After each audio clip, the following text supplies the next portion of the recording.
कुफ्र टूटा खुदा खुदा करके पाकिस्तान ने भी अपना 15 रुकनी स्क्वाड अनाउंस कर दिया जनाब। और कुछ अनएक्सपेक्टेड सिलेक्शंस मेरे लिए स्पेशली खुशदिल शाह साहब और राणा फ़हीम अशरम साहब की जो सिलेक्ट। और बाकी स्क्वाड तो एज एक्सपेक्टेड ही था, बट मुझे इन्होंने एक फास्ट बॉलर ऑलराउंडर इनको एक लग रहा था कि हमें इंक्लूड करना चाहिए। पहले आमिर जमाल का लग रहा था कि उसको इंक्लूड करेंगे, बट उसके मेरे ख्याल में फ़िटनेस के इश्यूज़ चल रहे हैं, तो उसके बाद हमारे पास कोई और ऑप्शन ही नहीं है फ़हीम अशरफ के अलावा। खैर से हमने 10 साल तकरीबन होने वाले हैं, हमने एक अब्दुर्रज़ाक के बाद कोई एक ऐसा बॉलर ऑलराउंडर ही नहीं पैदा कर सके हम। तो फिर क्या फ़ायदा हमारे इस डोमेस्टिक स्ट्रक्चर का जिस पे हम हर साल करोड़ों रुपया लुटाते हैं। क्या फ़ायदा ऐसी पीएसएल का। पीएसएल को हमने सिर्फ कमाई का ज़रिया बना लिया है, मतलब हमारे पास कोई ऐसा टीम मेंबर ही नहीं बन रहा जो कि अब्दुर्रज़ाक जैसा बन सके।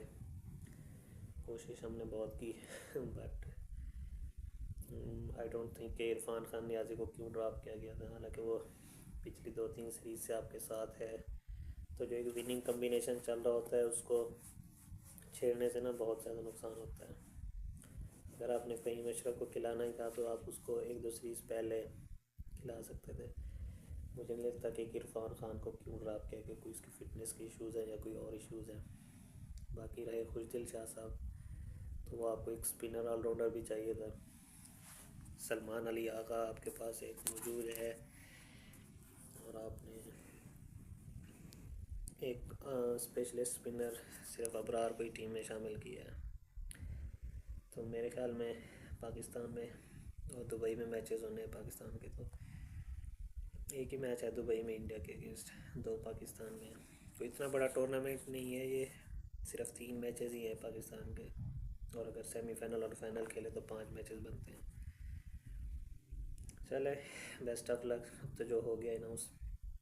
बाकी ओपनिंग के लिए बाबर आजम साहब फिर से पर तोल रहे हैं कि मैं ही जाना ओपनर।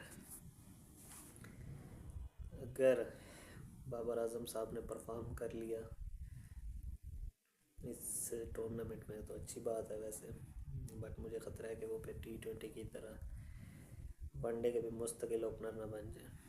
और जैसे पहले इन्होंने T20 में फ़खर जमान के साथ ज़्यादती की, वो एक अच्छा भला ओपनर था, उसको मिडिल ऑर्डर में एडजस्ट कर दिया, तो ये फिर साइम अयूब के साथ इस तरह ना करें।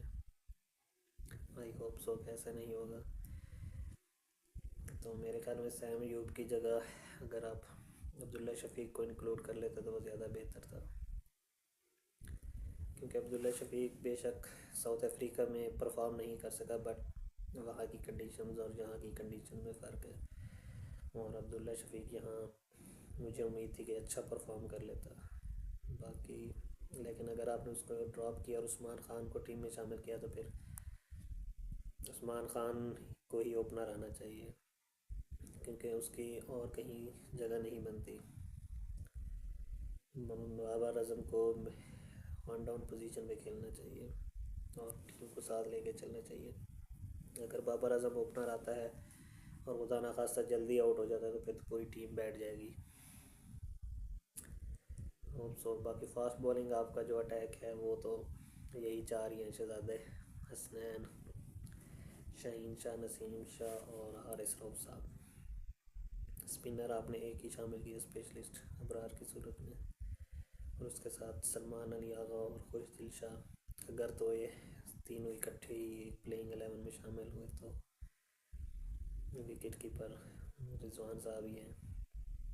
देखें क्या बनता है। चैम्पियन ट्रॉफी में कुछ ही दिन रह गए, और ये ट्राई सीरीज़ में अच्छा मौका है कम्बिनेशंस ट्राई करने का। तो मेरे ख्याल में फ़खर के साथ या उस्मान ख़ान को या फिर रिजवान को ओपनिंग करनी चाहिए थी। आप लोग क्या कहते हैं कमेंट में बताइएगा।